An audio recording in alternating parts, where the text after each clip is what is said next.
राधा हिंदू धर्म में भगवान श्री कृष्ण के साथ पूजे जाने वाली प्रमुख देवी हैं।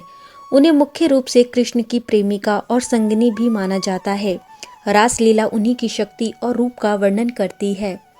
वैष्णव संप्रदाय में उन्हें भगवान कृष्ण की शक्ति स्वरूपा भी माना जाता है। राधा का जन्म पद्म पुराण के अनुसार माना जाता है कि राधा वृषभानु नामक वैश्य गोप की पुत्री थी और उनकी माता का नाम कीर्ति था।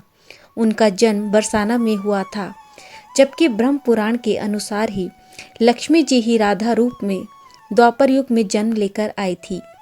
कथा अनुसार माना जाता है कि एक बार वृषभानु जी को एक सुंदर सरोवर में सुनहरे कमल में एक दिव्य कन्या लेटी हुई मिली, जिसे वे अपने घर ले आए। लेकिन वे बालिका आंखें खोलने के लिए तैयार नहीं थी।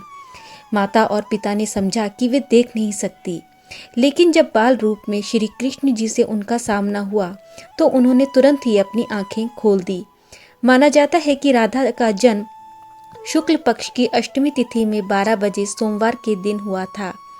इसी दिन को बाद में राधा अष्टमी दिवस के रूप में मनाया जाने लगा। पुराणों में देवी राधा को लक्ष्मी का अवतार बताया गया है। इसी कारण जब भगवान विष्णु ने द्वापर युग में जन्म लिया तो उनकी प्रियतमा लक्ष्मी ने भी राधा के रूप में जन्म लिया। राधा कृष्ण मिलन, और क्या वास्तव में हुआ था उनका विवाह?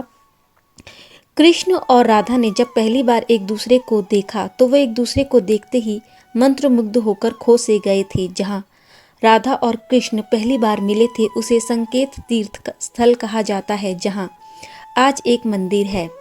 ये स्थान बरसाना और नंदगांव के बीच है। मान्यता है कि पिछले जन्म में ही दोनों ने ये तय कर लिया था कि हमें इस स्थान पर मिलना है। गर्ग संहिता के अनुसार माना जाता है कि एक जंगल में स्वयं ब्रह्मा जी ने राधा और कृष्ण जी का गंधर्व विवाह करवाया था। पौराणिक कथाओं की माने तो राधा को रुक्मणी का आध्यात्मिक अवतार भी माना जाता है। क्यों श्री कृष्ण और राधा का विवाह नहीं हो पाया? सदियों से प्रेम का प्रतीक रहे राधा और कृष्ण को एक दूसरे का पूरक माना जाता रहा है। जीवात्मा से परमात्मा के मिलन का प्रतीक रहे श्री कृष्ण और राधा भी सामाजिक तौर पर कभी एक नहीं हो पाए, ना ही उनका विवाह हो पाया। पर ऐसा क्यों हुआ, आइए जानते हैं।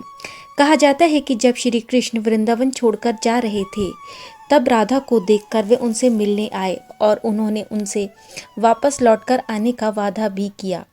इसके बाद वे वृंदावन से चले गए। कहा जाता है कि उस समय रुक्मणी श्री कृष्ण को पसंद करती थी और मन ही मन उन्हें अपने पति के रूप में स्वीकार कर चुकी थी।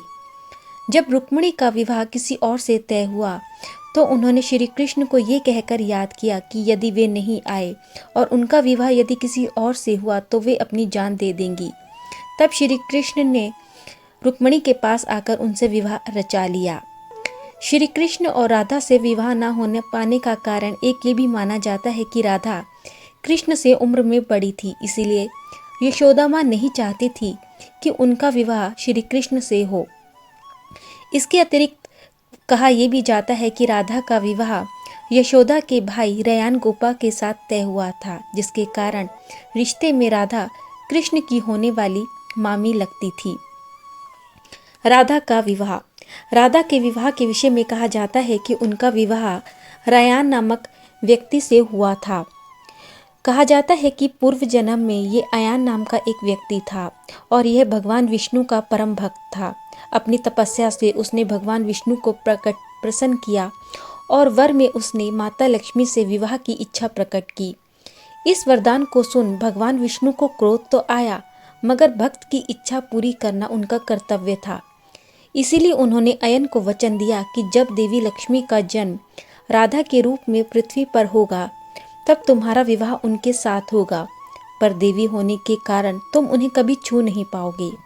इसी कारण कहा जाता है कि जब रयान और राधा का विवाह हुआ तो उस समय राधा जी ने अपना शरीर विवाह से पहले ही छोड़ दिया था और उनकी परछाई से ही रयान का विवाह हुआ।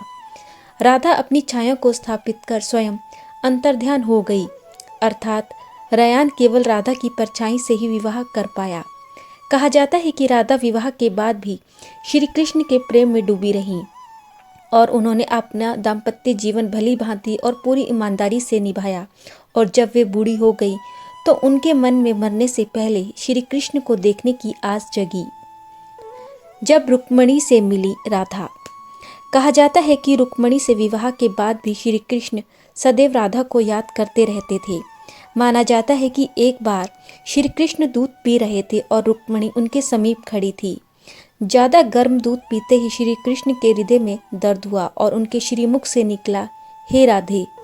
ऐसा सुनते ही पास खड़ी रुक्मिणी ने श्री कृष्ण से पूछा कि हे प्रभु, ऐसा क्या है राधा जी में जो आप हर क्षण उन्हें याद करते हैं?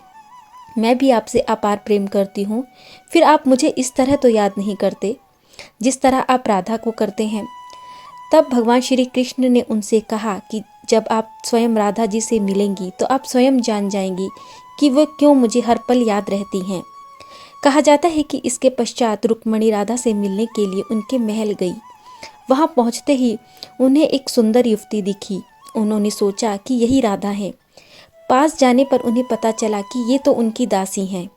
दासी ने कहा कि राधा जी आपको 7 द्वार के बाद मिलेंगी। रुक्मिणी ने 7 द्वार पार किए और हर द्वार पर उसे एक से एक सुंदर और तेजवान दासी दिखी। दासी को देखकर रुक्मिणी सोचने लगी कि अगर दासियां इतनी रूपवान हैं तो राधा जी स्वयं कैसी होंगी।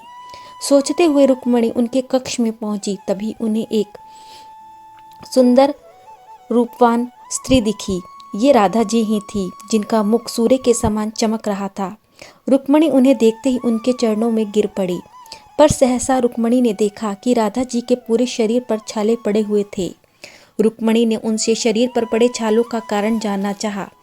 तब राधा ने कहा कि कल आपने श्री कृष्ण को जो गर्म दूध दिया था वे ज़रूरत से ज़्यादा गर्म था, जिससे उनके हृदय में छाले पड़ गए और उनके हृदय में सदैव मेरा ही वास होता है। ये बात सुनकर रुक्मिणी हैरान रह गई और श्री कृष्ण और राधा जी के प्रेम के नतमस्तक हो गईं। राधा और श्री कृष्ण का पुनर्मिलन। कहा जाता है कि अपने सारे कर्तव्यों को पूरा कर राधा अपने अंतिम समय में श्री कृष्ण से मिलने द्वारका गई, पर वहां पहुंचकर उन्होंने उनकी 8 पत्नियों को देखा। इसके बाद भी वे दुखी नहीं हुई। जब कृष्ण ने राधा को देखा तो वे बेहद प्रसन्न हुए और दोनों बिना कुछ कहे संकेतों की भाषा में एक दूसरे से काफ़ी देर तक बातें करते रहे। राधा को द्वारका में कोई पहचानता नहीं था। राधा के अनुरोध पर श्री कृष्ण ने उन्हें अपने महल में देविका के पद पर नियुक्त कर लिया। राधा महल में रहने लगी और वहां रहते हुए महल के सारे काम देखने लगी और उन्हें जब भी समय मिलता तो वे दूर से ही श्री कृष्ण के दर्शन कर लेती थी। लेकिन महल में रहते हुए उन्हें ये महसूस होने लगा कि वे श्री कृष्ण से दूर हो गई हैं। ये सोचकर उन्होंने महल छोड़ दिया और दूर जंगल में गांव के समीप रहने लगी। अकेले रहते हुए वे बहुत कमज़ोर हो गई और कहा जाता है कि जब उनका अंतिम समय था तो वे श्री कृष्ण को याद करने लगी। तभी वहां भगवान श्री कृष्ण प्रकट हुए और उन्होंने राधा से उनके जीवन की अंतिम इच्छा पूछी। तब राधा ने कहा कि आप बांसुरी बजाएं और मैं आपकी बांसुरी की धुन सुनूं जो सदैव सुना करती थी। तब श्री कृष्ण ने बांसुरी की धुन बजानी शुरू की और बांसुरी की धुन सुनते सुनते ही राधा ने अपनी देह का त्याग किया। कहा जाता है कि राधा की मृत्यु के बाद श्री कृष्ण ने दुखी होकर उस बांसुरी को तोड़ दिया। प्रेम और त्याग के कारण इस जगत में राधा अमर हो गई। माना जाता है कि जहाँ श्री कृष्ण है वहीं राधा है और जहाँ राधा है वहीं श्री कृष्ण है। कृष्ण अपनी प्रियतमा राधा की आराधना करते हैं, इसीलिए वे राधिका कहलाती हैं। श्री कृष्ण और राधा मानते थे कि प्रेम तन का नहीं मन का संबंध है। इसी कारण वे एक दूसरे से दूर होते हुए भी हमेशा एक दूसरे के साथ जुड़े रहे। राधा जी ने अपने पूरे जीवन को श्री कृष्ण के प्रति ही समर्पित रखा और अपने अंतिम समय में भी वे भगवान श्री कृष्ण के साथ ही रही। अपनी निष्काम भक्ति, प्रेम, सरलता व समर्पण भावना के कारण ही उन्हें भगवान श्री कृष्ण के साथ पूजा जाता है।